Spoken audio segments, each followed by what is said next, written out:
नरक के बारे में आपने ज़रूर सुना होगा, जिसे हेल कहा जाता है। दुनिया में बहुत से अलग अलग कल्चर के लोग रहते हैं। हर कल्चर के मुताबिक नरक या हेल को कंट्रोल करने के लिए नरक में एक शासक ज़रूर होता है। हम आज इस वीडियो में नरक के उन शासकों के बारे में बात करेंगे। हेडिस, ग्रीक गॉड ऑफ हेल। कहा जाता है कि जब आप धरती पर मर जाते हो तो आपकी आत्मा हेल तक सफ़र करता है। जब आप हेल के विशाल दरवाजे से एंट्री करोगे तो उसके बाद वो विशाल दरवाजा अपने आप ही बंद हो जाएगा और आप अपने आप को हेल की रूलर हेडिस के सामने पाओगे। आपको पता नहीं होगा कि आप यहाँ से कब तक निकलोगे। आप इधर उधर देखते हो और बस आपको मुर्दे देखने को मिलता है, जैसे कि आप खुद हो। सामने मुर्दे हेडिस को घिरे हुए हैं। वो सब बस विनती कर रहे हैं कि उन्हें छोड़ दिया जाए। कुछ देर के बाद आप खुद भी वही कर रहे होंगे। आपने शायद ज्यूस के बारे में सुना होगा। ज्यूस का बड़ा भाई है ये हेडिस। अगर आप चाहे तो मैं एक कंप्लीट वीडियो बना सकता हूँ हेडिस के बारे में। इसके लिए आप सिर्फ एक कमेंट कर सकते हैं। Pluto, Roman God of hello. दूसरे रोमन देवी देवताओं के जैसे प्लूटो भी एक एंशियंट रोमन देवता है, जिन्हें नरक के देवता माना जाता है। रोमन माइथोलॉजी में एक नदी को बहुत ज्यादा माना जाता है, स्टिक्स रिवर। कहा जाता है ये स्टिक्स नदी बिल्कुल धरती और नरक के बीच में है और प्लूटो स्टिक्स नदी के उस पार एक चेन लेके वेट करता है मुर्दों के लिए। एक बार वो आत्मा नदी पार कर ले फिर उसका हिसाब होता है।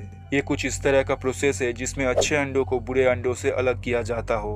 वो लोग जो जिंदा रहने के दौरान बहुत पाप किया है, उन्हें टार्टरस नाम की एक जगह पर रखा जाता है टॉर्चर झेलने के लिए। और जिन्होंने जिंदा रहने के दौरान अपने आप को पाप से दूर रखा, उन्हें इल्सियम फील्ड में छोड़ दिया जाता है सुख पाने के लिए।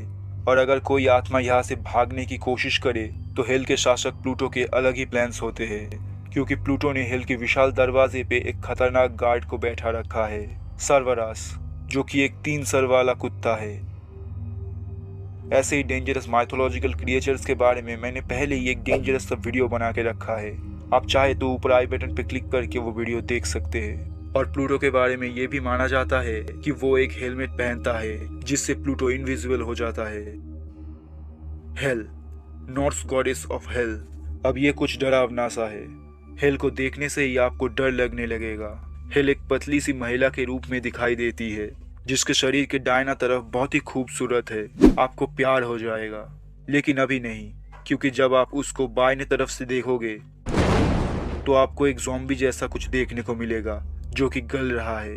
इसे देखने के बाद कितना भी बहादुर इंसान हो, एक बार डरेगा जरूर। इसकी एक साइड देखने से ऐसा लगेगा कि एक 25 साल की गोरी लड़की अपनी सुंदर बालों को संवरती हुई आ रही है, लेकिन जब आप उसकी दूसरी तरफ देखोगे तो सूखी हुई चमड़ी, स्केलेटन हाथ पैर और मकड़ी के जाले जैसे बाल आपको देखने को मिलेगा। हेल बहुत ज्यादा डेडली और वायलेंट है। वो उन लोगों को बर्बाद करने में निर्दय है जो उसका अपमान करते हैं। कभी कभी एक शैतानी हंसी देने के अलावा हेल कभी भी अपने इमोशंस को जाहिर नहीं करता। हेल के पास बहुत सारे पावर्स है, जैसे death force manipulation, age manipulation, magic manipulation, अवतार create, control of life and death, portal creation, immortality, healing factor और भी बहुत सी। Yama, Hindu god of hell. आप ये वीडियो हिंदी में सुन रहे हो, इसका मतलब आप यमराज के बारे में जानते हो, लेकिन गॉड ऑफ हेल होने के नाते यमराज को भी इस लिस्ट में आना था। तो आइए कुछ अलग सा जानते हैं यमराज के बारे में। यमराज के भेजे हुए लोग धरती में आत्माओं को लेने आते हैं। जब वो आत्माओं को लेके जाते हैं तो रास्ते में उस आत्मा को कहानी बताते हैं कि किस तरह से नरक में आत्माओं को सजा दिया जाता है, जिससे वो आत्मा बहुत ज्यादा डर जाती है। उसके बाद जब वो आत्मा यमराज के सामने पहुंचता है तो वहाँ पे चित्रगुप्त मौजूद रहता है, जो आत्मा की सारी पापों के बारे में बता रहा होता है। यमराज सब कुछ सुनने के बाद उसके पास 3 ऑप्शंस होता है।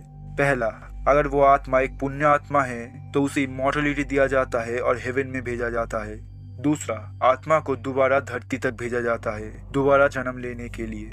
और आखिरी, अगर वो आत्मा बहुत ज्यादा पापी हो तो यमराज के पास पावर्स होता है जिससे आत्मा को नरक के 21 लेवल नीचे भेजा जाता है।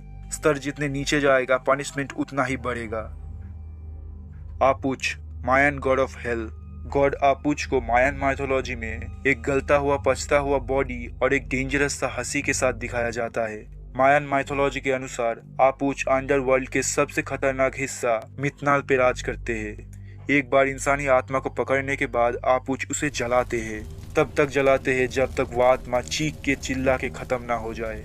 जलाने के पीड़ा को बढ़ाने के लिए हर बार आत्मा को आग से निकल के पानी से सुखाया जाता है और फिर उसे आग में चढ़ाया जाता है।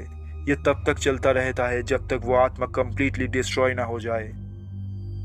अभी मैंने जिन गॉड्स के बारे में बात किया उनमें से किसी भी गॉड के बारे में अगर आपको डिटेल में जानना है तो आप बस एक कमेंट कर सकते हैं और इसके बाद आप ये वीडियो देख सकते हैं 10 सबसे खतरनाक माइथोलॉजिकल क्रिएचर्स के बारे में।